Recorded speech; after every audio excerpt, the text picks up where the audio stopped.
kini nga video no para sa dining gyapon sa mga katong nanginahanglan no, nanginahanglan o giya no, guidance.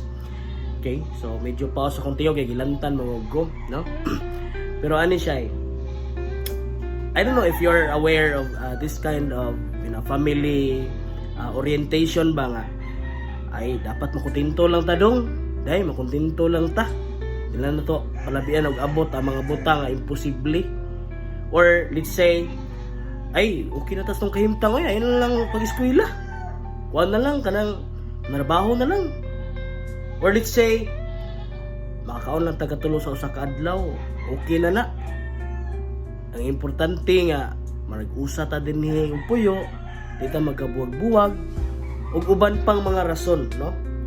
So this is actually very common, no? Especially sa mga places no, diri sa Pilipinas, or kung usaba ka no sa doon na ingon ani nga orientation sa pamilya no, try to realize kung sakto ba, kung padayunon ba ninyo may nana nga mindset na uban nga moreklamo kay muni lisod kayo payat kang kinabuhi wala halos kikaon ni ana no? Kung kita mo hingtungdan ang inana kita mo isadaan nga naman baga kampante ra ka no. So man siya nga if dunay ingon ani nga mga instances sa atong pamilya. Actually no, I could relate this one because I was once no na naka-experience or naka-encounter minani even sa mong family before. So I try to to break this kind of orientation.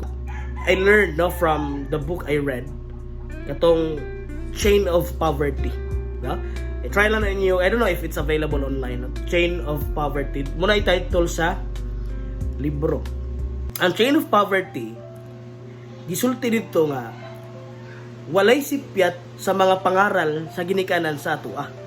Pero kung maghisgot na gani og kaugmaon, especially sa atong pagpaningkamot sa matag adlaw, dapat we have to be serious and make sure nga nakasabot ta sa punto ug ngano.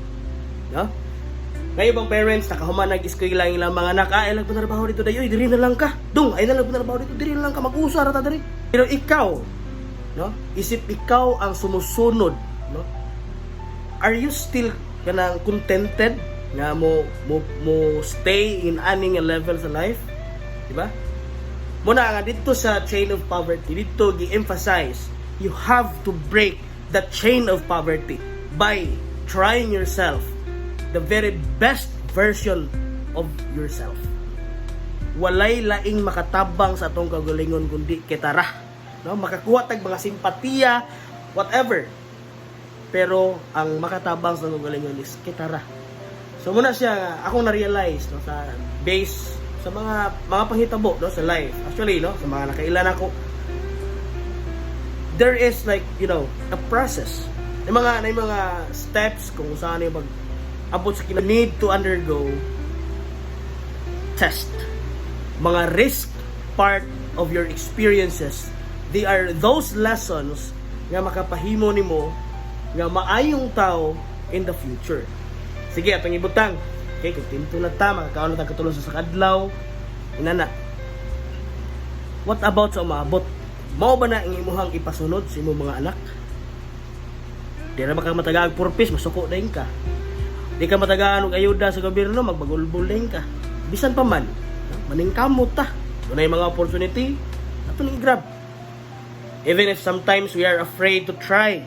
Pero itong suwayan, nakaya gini nila, kita pa, di ba? Atong mga isig tagsa kaugalingon, atong inspire for the purpose of aiming sa imong nindot nga kaugmaon. Di ba?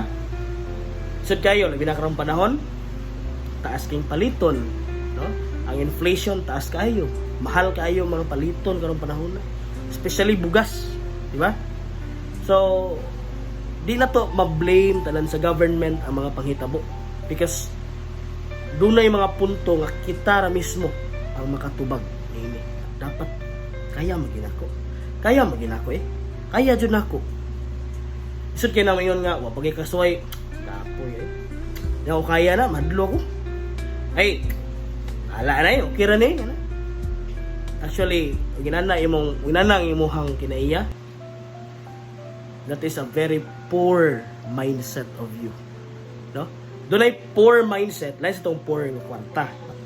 So, what my point here is that we have to motivate ourselves. Kato yung family nga gusto ra nga anhara mo diha, magtapok ra mo diha sa inyong balay, no? Try to realize daghang kay family members nga nag-edad na lang og 30 nagya pon sa poder silang ginikanan. Wa gyapon mo narbaho because they are contented, no? They don't like to work. They are dependent. Kung dependent ta sa ila na nga edad, I need to change from this one to this one. Something unique, no? Kung pabilin magugad diha, komportable ra ka, kontento ra ka sa imong life, at the end of the day, magmahay ka. Take note, ay imong pamilya, di ka makakuan og assurance nga naana sila sa imong palibot hangtod matiguang ka. Especially imong parents, na mabot ang time nga mawala na sila sa kalibutan. Kasi mutabang nimo, wa ka maning kamot. Ug imong iasa imong kaugalingon kasi mga igsoon, di ka makakuan sa assurance. What if ang ilang mga partner po di sa masakan? Di ba? Do something para sa imong kinabuhi. Then, if na-achieve na nimo, help those people na nakinahanglan. Realize all things nga makapa-improve nimo.